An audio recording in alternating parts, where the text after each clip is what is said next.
بسم اللہ والصلاة والسلام علی رسول اللہ وآلہ وعلی السلام علیکم ورحمۃ اللہ وبرکاتہ۔ آپ نے عام طور پر یہ بات سنی ہوگی کہ بروز قیامت لوگ سب حشر کے میدان میں ننگے ہوں گے، بے لباس ہوں گے، جسم پر کپڑے نہیں ہوں گے۔ یہ ہمارے ہاں لوگ اسے بیان کرتے ہیں، واعظین بیان کرتے ہیں۔ یہ بہت مشہور بات ہے، عام لوگوں کے اندر بھی پھیلی ہوئی ہے۔ یعنی جو بھی دین کے ساتھ تھوڑی سی رغبت رکھتا ہے اسے یہ بات ضرور معلوم ہوگی کہ بروز قیامت ہمارے ہاں مذہبی طبقہ اس بات کو بیان کرتا ہے کہ لوگ بے لباس ہوں گے۔ اس کے پیچھے دراصل وجہ یہ ہے کہ کچھ روایات ہمیں ایسی ملتی ہیں۔ آج ہم اس موضوع پر گفتگو کریں گے کہ بروز قیامت لوگ بے لباس ہوں گے یا انہوں نے کپڑے پہن رکھے ہوں گے، لباس کے ساتھ ہوں گے۔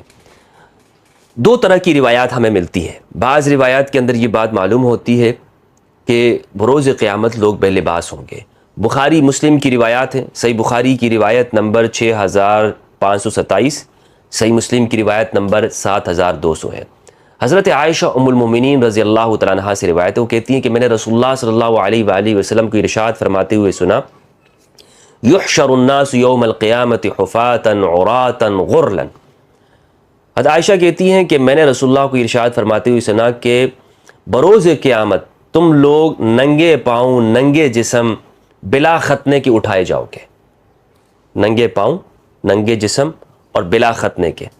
حضرت عائشہ کہتی ہیں کہ میں نے اس پر پوچھا، یا رسول اللہ تو کیا مرد اور عورتیں ایک دوسرے کو دیکھتے ہوں گے؟ اس پر رسول اللہ نے ارشاد فرمایا، اس وقت معاملہ اس سے کہیں زیادہ سخت ہوگا، اس کا خیال بھی کسی کو نہیں آئے گا۔ ہولناک کی، اپنے حساب کی، اپنے انجام کی پرواہ اتنی زیادہ ہوگی کہ اب میرے ساتھ کیا ہونے والا ہے، میں جنت میں جاؤں گا، جہنم میں جاؤں گا، کیا؟ تو رسول اللہ نے فرمایا کہ یہ ہولناکی اتنی زیادہ ہوگی کہ آپ کو کسی کو بھی یہ دوسرے کے پردے اور سطر کی طرف دیکھنے کا خیال تک نہیں ہوگا وہاں پر، اور انسان بے لباس ہوں گے۔ تو اس طرح کی روایات سے ہمیں یہ بات معلوم ہوتی ہے کہ بروز قیامت انسان بے لباس ہوگا۔ لیکن ایسی روایات بھی ہیں کہ جس سے یہ معلوم ہوتا ہے کہ انسان بروز قیامت لباس کے ساتھ محشور کیا جائے گا۔ سنن ابو داؤد کی حدیث نمبر 3114، صحیح ابن حبان کی 3987، مصنف عبدالرزاق کی 6395۔ ابو سعید خدری رضی اللہ عنہ سے روایت ہے، وہ کہتے ہیں، بلکہ روایت کیا جاتا ہے کہ جب ابو سعید خدری رضی اللہ عنہ کی وفات کا وقت قریب آیا تو انہوں نے نئے کپڑے سلوائے ہوئے تھے اور وہ منگوائے، نیا لباس، نیا ڈریس انہوں نے منگوایا اور وہ پہنا، اور وہ پہننے کے ساتھ ہی انہوں نے کہا کہ میں نے رسول اللہ کو یہ ارشاد فرماتے ہوئے سنا ہے، ان المیت یبعث فی ثیابہ التی یموت فیہا، کہ بے شک میت کو انہی کپڑوں کے ساتھ اٹھایا جائے گا کہ جس میں اس کا انتقال ہوتا ہے۔ یہ ابو سعید خدری رضی اللہ عنہ کی روایت ہے۔ اسی طرح ابو ذر غفاری رضی اللہ عنہ سے روایت ہے، سنن نسائی میں، حدیث کا نمبر ہے 2088۔ ابو ذر غفاری رضی اللہ عنہ فرماتے ہیں کہ میں نے صادق اور مصدوق صلی اللہ علیہ وآلہ وسلم کو ارشاد فرماتے ہوئے سنا۔ یہ ابو ذر غفاری کی عادت مبارکہ تھی، جب بھی وہ رسول اللہ کا ذکر کرتے یا رسول اللہ کی حدیث بیان کرتے تو صادق اور مصدوق ساتھ میں کہا کرتے تھے کہ یہ میری اپنی بات نہیں ہے، یہ وہ سچے اور پیارے کی بات میں کر رہا ہوں۔ تو ابو ذر کہتے ہیں کہ رسول اللہ نے مجھے یہ بیان کیا کہ ان الناس یحشرون ثلاثۃ افواج، لوگ 3 گروہوں میں اٹھائے جائیں گے، 3 جماعتیں بنائی جائیں گی لوگوں کی۔ فوج راکبین طاعمین کاسین، ایک گروپ جو لوگوں کا ہوگا وہ سوار ہوگا، کھاتے اور پہنتے اٹھے گا، اور ایک گروہ کو فرشتے اوندے منہ گھسیٹیں گے اور انہیں آگ گھیر لے گی، ایک گروہ پیدل چلے گا۔ ان 3 گروہوں کے بارے میں ابو ذر غفاری نے روایت نقل کی۔ تو پہلا گروہ کے بارے میں کہا کہ گروپ سوار ہوگا، کھاتے اور پہنتے اٹھے گا۔ دوستو، اب یہ 2 طرح کی روایات ہیں، میں نے آپ کے سامنے پیش کی۔ ایک روایت حضرت عائشہ رضی اللہ عنہا کی، جس سے یہ معلوم ہوا کہ بروز قیامت لوگ بے لباس ہوں گے۔ دوسری روایات 2 جلیل القدر صحابہ کرام ابو سعید خدری اور ابو ذر غفاری رضی اللہ عنہما، ان سے جو روایات ہمیں معلوم ہوئی، اس سے یہ پتہ چلا کہ بروز قیامت لوگ لباس کے ساتھ ہوں گے۔ اب اس میں کون سی روایت، ہم نے یہ دیکھنا ہے، روایات دونوں صحیح ہیں، اب ہم نے فیصلہ یہ کرنا ہے، یہ دیکھنا ہے کہ کون سی روایت قرآن مجید سے زیادہ موافق ہے، کون سی بات وہ اللہ سبحانہ و تعالیٰ کی شان کے زیادہ قریب اور موافق بنتی ہے، اس لیے کہ قرآن مجید کے ساتھ اسے پیش کرنا ضروری ہے۔ قرآن مجید وہ روایات کے اوپر حاکم ہے۔ اسی طرح میں نے آپ کو بتایا کہ اللہ سبحانہ و تعالیٰ ستار العیوب ہے، پردہ ڈالنے والا ہے، پردے کو پسند کرتا ہے، حیا ہے، شرم و حیا کو پسند کرنے والا ہے۔ سنن ابو داؤد کی ایک اور روایت ہے 4017، یہ ایک صحابی روایت کرتے ہیں کہ انہوں نے رسول اللہ صلی اللہ علیہ وآلہ وسلم سے پوچھا، یا رسول اللہ، ہمیں اپنا ستر شرمگاہ کس سے چھپانا چاہیے اور کس سے نہیں چھپانا چاہیے؟ صحابی نے یہ بات پوچھ لی تو آپ صلی اللہ علیہ وآلہ وسلم نے فرمایا کہ اپنی بیوی اور اپنی لونڈیوں کے سوا تم ہر ایک سے اپنی شرمگاہ کو چھپا کے رکھو۔ تو اس پر اس شخص نے کہا کہ یا رسول اللہ، اگر معاملہ کہیں پر ایسے ہو کہ جہاں پر یہ دونوں مکس ہو جائیں، مکس گیدرنگ اگر ہو کہیں پہ، یعنی اس میں ہماری بیویاں بھی بیٹھی ہوں، لونڈیاں بھی بیٹھی ہیں اور وہاں پہ دوسرے لوگ بھی بیٹھے ہیں، تو کیا اب ہم یہاں پہ کیا کریں؟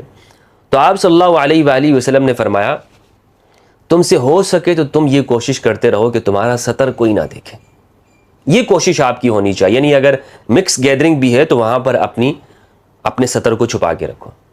اس پر پھر اس صحابی نے پوچھا، یا رسول اللہ، اگر ہم تنہا خالی جگہ کے اندر ہیں اور کوئی ہمیں نہیں دیکھ رہا، بند کمرے میں ہیں، خالی جگہ ہے، تو پھر ہم کیا اپنے ستر کو چھپا سکتے ہیں؟ یہ کیا کریں؟ ہم اپنے ستر کو ظاہر کر سکتے ہیں، چھپائیں؟ کیا معاملہ اختیار کریں؟ تو اس موقع پر رسول اللہ نے ارشاد فرمایا، لوگوں کی نسبت اللہ زیادہ حقدار ہے کہ اس سے شرم کی جائے۔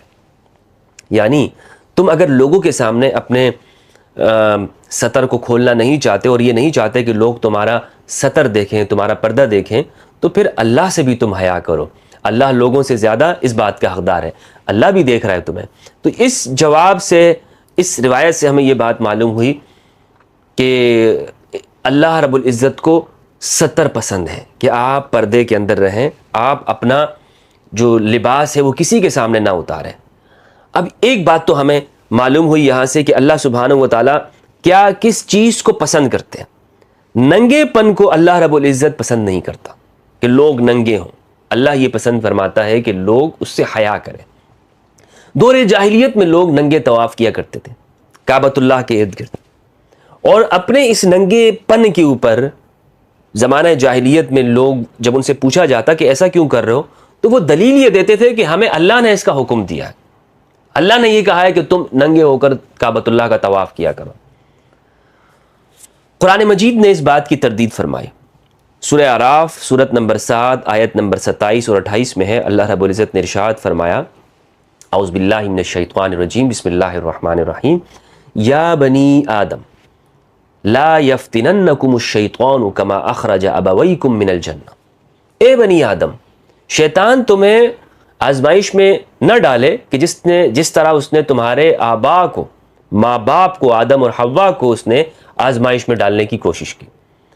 ینزع عنہما لباسہما، ان سے ان کا لباس اتروایا، لیریہما سوآتہما، تاکہ ان کی جو شرمگاہیں ہیں وہ ایک دوسرے کے سامنے کھل جائیں۔ شیطان نے یہ کوشش کی، انہ یراکم ہو وقبیلہ من حیث لا ترونہم، شیطان اور اس کا قبیلہ تمہیں وہاں سے دیکھتا ہے کہ تم وہاں سے نہیں دیکھ سکتے۔ انا جعلنا الشیاطین اولیاء للذین لا یؤمنون، ہم نے شیاطین کو ان لوگوں کا سرپرست بنا دیا ہے جو ایمان نہیں لاتے۔ آیت نمبر 27 میں یہ بات معلوم ہوئی کہ شیطان کا پہلا جو حربہ ہے، شیطان چاہتا یہ ہے کہ لوگ ننگے ہو جائیں، لوگوں کا ستر کھل جائے۔ آیت نمبر 28 سے یہ بات معلوم ہوتی ہے، اللہ رب العزت نے ارشاد فرمایا، وَإِذَا فَعَلُوا فَاحِشَةً قَالُوا وَجَدْنَا عَلَيْهَا آبَاءَنَا وَاللَّهُ أَمَرَنَا بِهَا۔ جب ان سے یہ کہا جاتا ہے کہ تم یہ کعبۃ اللہ کے ننگا طواف کیوں کر رہے ہو، تو یہ کہتے ہیں کہ ہمیں اللہ نے اس کا حکم دیا ہے۔ قُلْ إِنَّ اللَّهَ لَا يَأْمُرُ بِالْفَحْشَاءِ، آپ بھی فرما دیجئے کہ اللہ بے حیائی کا حکم نہیں دیا کرتا۔ اللہ کو اس طرح تم لوگوں کا ننگا ہونا پسند نہیں ہے کہ تم لوگ ننگے ہو جاؤ، اللہ اس کو بالکل پسند نہیں، کیونکہ اللہ حیا والا ہے، اللہ حیا والا۔ اتقولون علی اللہ ما لا تعلمون، کیا تم اللہ کا نام لے کر وہ باتیں کرتے ہو جن کے متعلق تمہیں علم نہیں، تمہیں پتہ ہی نہیں ہے۔ اس آیت کی تفسیر میں ابن جریر الطبری نے یہ بات لکھی ہے، وہ کہتے ہیں اتقولون ایھا الناس علی اللہ ما لا تعلمون اترون عن اللہ انہ امرکم بالتعری والتجرد من الثیاب واللباس للطواف وَأَنْتُمْ لَا تَعْلَمُونَ أَنَّهُ أَمَرَكُمْ بِذَلِكَ، کیا تم اللہ کے اوپر یہ بات ڈالتے ہو اپنے اس ننگے پن کی کہ اپنے لباس سے بے لباس ہو جاؤ، اپنے جسم کو عریاں کر دو، اس کا تم کس کے اوپر ڈالتے ہو؟ اللہ کے اوپر ڈالتے ہو کہ اللہ نے تمہیں اس کا حکم دیا ہے؟ تو یہ بات درست نہیں ہے۔ ابن حجر عسقلانی رحمہ اللہ نے یہ دو طرح کی روایات میں نے آپ کے سامنے پیش کی، اس کا جواب دیتے ہوئے انہوں نے یہ کوشش کی ہے، وہ کہتے ہیں کہ کچھ لوگوں کو لباس کے ساتھ اٹھایا جائے گا، کچھ لوگوں کو بے لباس اٹھایا جائے گا، اس طرح کا انہوں نے جواب دیا ہے۔ سیوطی رحمہ اللہ نے اس کے اوپر جب گفتگو کی ہے تو وہ یہ کہتے ہیں کہ یہ جو ہے نا کہ لوگوں کو لباس کے ساتھ اٹھایا جائے گا، تو وہ کہتے ہیں کہ یہ شہداء کے بارے میں ہے، اور پھر انہوں نے تطبیق یہ دی ہے بیہقی کے حوالے کے ساتھ کہ بعض لوگوں کو بے لباس اٹھایا جائے گا، بعض لوگوں کو ان کے کفن میں، اور جو کفن والے ہیں تو وہ شہداء ہیں۔ لیکن بہرحال یہ سیوطی کی ایک رائے ہے، اور اس پر انہوں نے کوئی روایت وغیرہ اس طرح پیش نہیں کی ہے، بلکہ انہوں نے تطبیق دینے کی کوشش کی ہے۔ تو یہ میں نے آپ کے سامنے یہ روایات پیش کی اور علماء کے اقوال۔ یہاں پر جو حدیث کے اندر یہ الفاظ ہیں کہ لوگوں کو اس طرح اٹھایا جائے گا کہ جس طرح پہلے انہیں پیدا کیا گیا ہے، اس سے مراد یہ نہیں ہے کہ لوگ جس طرح سے پہلے ننگے ہوئے ہیں، پیدا ہوتے ہیں، بچہ جو پیدا ہوتا ہے تو اس جسم پہ لباس نہیں ہوتا، تو اس طرح اس کو قبر سے بھی ایسا اٹھایا جائے گا۔ اس سے مراد یہ ہے کہ جس طرح اللہ رب العزت یہ ارشاد فرما رہے ہیں کہ ہم اگر تمہیں پہلے عدم سے وجود میں لا سکتے ہیں، تو اب اگر تم مر گئے ہو تو پھر سے تمہیں اٹھانا کون سا مشکل ہے؟ کیونکہ انہوں نے یہ اعتراض کیا کہ جب ہم خاک میں بالکل مٹی ہو جائے، ریزہ ریزہ ہو جائے، تو ہمیں پھر ہمارا جسم صحیح سالم کیسے اٹھے گا؟ تو اس پر اللہ رب العزت نے انہیں جواب دیا کہ ہم تمہیں اس طرح بالکل اٹھا دیں گے اور دوبارہ سے تمہیں زندہ کر دیں گے جیسے ابتدائی طور پر ہم نے تمہیں وجود دیا تھا۔ تو اس کا تعلق جو آیت ہے، اس کا تعلق اس بات سے نہیں ہے کہ لوگ بالکل اسی طرح بے لباس اور بغیر ختنہ کیے ہوئے ہوں گے جس طرح کے وہ پیدائش کے وقت میں تھے۔ اس پر استاد حسن سقاف حفظہ اللہ نے جو تطبیق دی ہے وہ یہ کہتے ہیں کہ کچھ روایات میں جو یہ بات معلوم ہوتی ہے کہ انبیاء کرام میں سے انبیاء کرام کو سب سے پہلے لباس پہنایا جائے گا، اور ان میں حضرت ابراہیم علیہ السلام انہیں سب سے پہلے لباس دیا جائے گا۔ اس کی تطبیق دیتے ہوئے یہ بات کرتے ہیں کہ یہاں پر عام لباس مراد نہیں بلکہ خاص لباس مراد ہے، یعنی وہ مزین لباس جو حضرت ابراہیم علیہ السلام کے پروٹوکول کے اندر ہوگا۔ تو اس کا جواب انہوں نے یہ دیا۔ بہرحال میرے نزدیک صحیح بات یہ ہے کہ اللہ سبحانہ و تعالی وہ بے حیائی کو پسند نہیں فرماتے۔ یہ ایک منظر اللہ کی جانب منسوب کرنا ہی اللہ رب العزت کے سامنے اس طرح کی منظر کشی، اس کو تصور میں بھی نہیں لایا جا سکتا۔ اللہ سبحانہ و تعالی وہ کبھی بھی اس چیز کو پسند نہیں کرے گا کہ لوگ اس کے سامنے ایسے کھڑے ہوں۔ اللہ نے ہمیں یہاں پر دنیا کے اندر آپ یہ دیکھیں کہ اپنے ستر کو چھپانے کا حکم دیا ہے، اسی طرح اس چیز کا حکم دیا ہے کہ ہم جب نماز میں اس کے سامنے پیش ہوں تو اچھی حالت کے اندر پیش ہوں، ننگے ہو کر پیش ہونے کا ہمیں حکم نہیں دیا۔ کسی بھی جگہ پر اللہ سبحانہ و تعالیٰ نے اس چیز کو پسند نہیں کیا۔ یہ دنیا کے اندر بنیادی فطرت ہے انسان کی، تو بروز قیامت، بروز محشر اللہ سبحانہ و تعالیٰ اس چیز کو کیسے پسند کرے گا؟ تو اس حوالے سے باقی اللہ رب العزت کو اللہ بہتر جانتا ہے، واللہ اعلم بالصواب۔ میری یہ تحقیق کوئی قطعی نہیں ہے، لیکن جو مجھے سمجھ میں آئی اللہ سبحانہ و تعالیٰ کی شان کے مطابق میں نے کوشش یہ کی ہے کہ میں روایات کو نہ جھٹلاؤں، بلکہ کوشش میری یہ ہے کہ میں اللہ سبحانہ و تعالیٰ کی شان کے ساتھ اس چیز کو برابر کر کے دیکھوں۔ اگر میری یہ تحقیق درست ہوئی تو اچھی بات ہے، اور اگر درست نہ ہوئی تو بروز قیامت میں اللہ کے سامنے یہ کہہ سکتا ہوں کہ پروردگار، میں نے آپ کی شان کو اس قابل نہیں سمجھ رہا تھا، میں آپ کا بندہ ہوں، اس قابل نہیں سمجھ رہا تھا۔ باقی اگر یعنی آپ نے جو معاملہ کرنا ہے، میں آپ کی شان کے لائق جو چیز سمجھ رہا ہوں وہ میں نے اس کو بیان کیا۔ السلام علیکم ورحمۃ اللہ وبرکاتہ۔